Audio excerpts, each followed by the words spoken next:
Plato's Republic. Uh, It's one of those works that sparked endless debate, for centuries.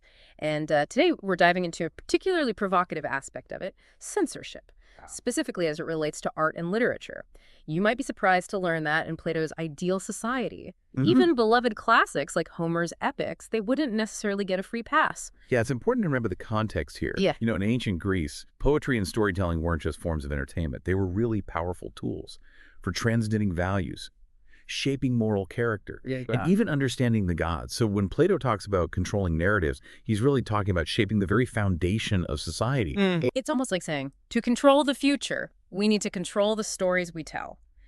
And that leads us to Plato's, well, his rather radical ideas about what those stories should and shouldn't include, especially for the guardians, the elite leaders of his imagined republic. In Book 3 of the Republic, Plato lays out his vision for their education, and it gets, well, a bit intense. What struck me was how wary he was of stories about the underworld. Right, Plato was adamant that tales of a terrifying afterlife, they would breed fear of death, especially in those meant to defend the state. He believed courage, an unflinching willingness to face death if necessary, was absolutely essential for these guardians. This actually resonates with the values of Spartan culture, where dying in battle was seen as the highest honor. So it's not just about censorship in the sense of morality police, but about cultivating a specific mindset, a kind of fearless spirit in these future leaders. Precisely. Plato believed that by carefully curating the stories they were exposed to, he could shape not only their beliefs, but their very characters. And that extended beyond tales of heroes and gods.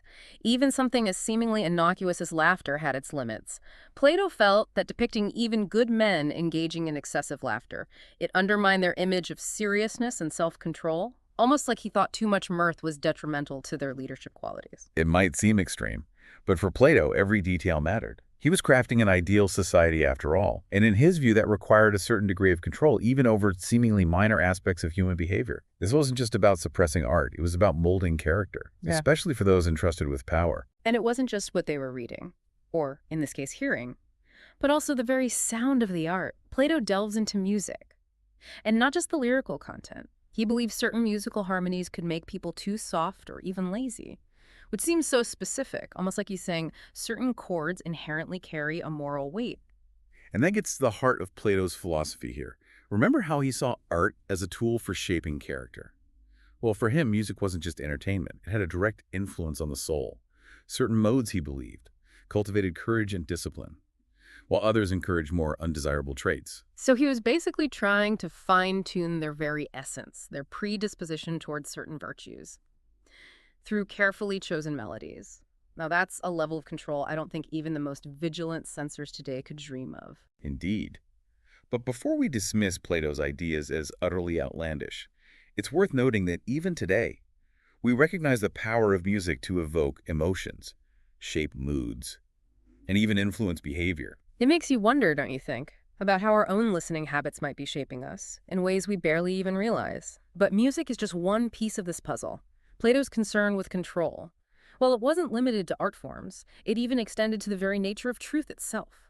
And that's where we get to one of the most controversial aspects of his philosophy, the noble lie. This is a concept that tends to raise eyebrows, to say the least.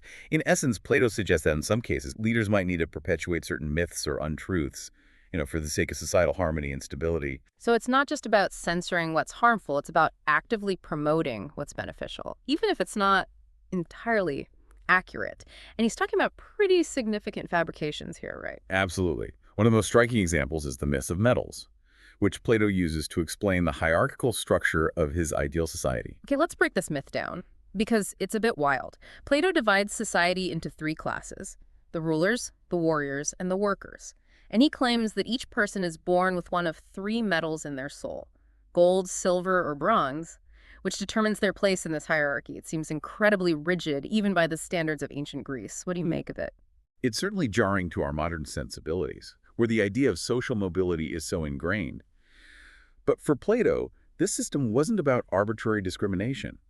It was about ensuring that each individual was in the role they were best suited for, contributing to the overall good of the state, based on their innate nature. So it's less about individual aspiration and more about finding your preordained place in the grand scheme of things. Precisely. And while it seems incredibly fixed, you're born a gold soul, you're destined to rule. Plato does offer a tiny bit of wiggle room. He suggests that on rare occasions, a child might be born with a different metal soul than their parents.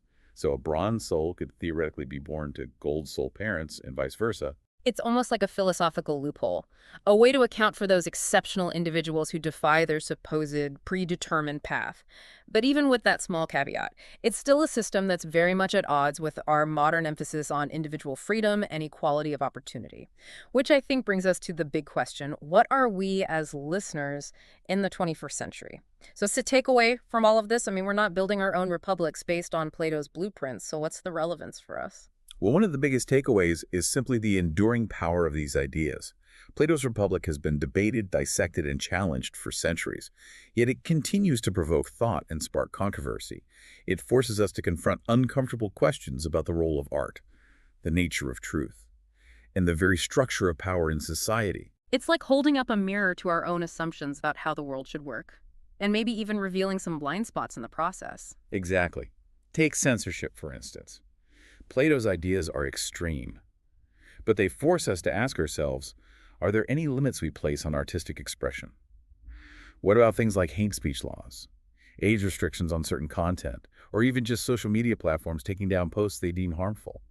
We may not agree with Plato's methods, but we still grapple with these very real questions about the balance between freedom and control in our own societies. It's like Plato is giving us this intellectual toolkit, right? He's not necessarily handing us the answers, but equipping us with the questions we need to be asking about our own world. I think that's a great way to put it. He's inviting us to think critically about the values we claim to uphold, and to examine whether the systems we live in actually reflect those values. And to grapple with the fact that even in a society that values freedom, a certain degree of control is always at play, whether it's through laws, social norms, or even just the subtle ways we're influenced by the media we consume. Which brings us back to his central point about the power of art. Whether we're talking about ancient Greek epics or the latest viral TikTok trend, the stories we absorb shape our understanding of the world and our place in it. It's a sobering thought, isn't it? That even seemingly harmless forms of entertainment can have a profound impact on our beliefs and behaviors. It makes you look at your own media diet a little differently, doesn't it? Absolutely. Plato might have taken things to the extreme with his vision of a meticulously curated cultural landscape, but he was grappling with a fundamental truth. Human beings were incredibly susceptible to influence, often in ways we're not even consciously aware of. Which leads us to a final thought. Something for you, our listener, to ponder as you continue your own deep dive into the world of ideas. If even something as seemingly innocuous as a melody could be seen as a threat to the stability of Plato's Republic, what does that say about the human capacity for self-deception? Are we constantly underestimating the ways in which our thoughts and actions are being subtly shaped by forces we barely even perceive? It's a question worth considering as we navigate a world saturated with information, entertainment, and endless opportunities for influence. That's it for our deep dive this time. We'll be back next week with another fascinating look at the world of ideas.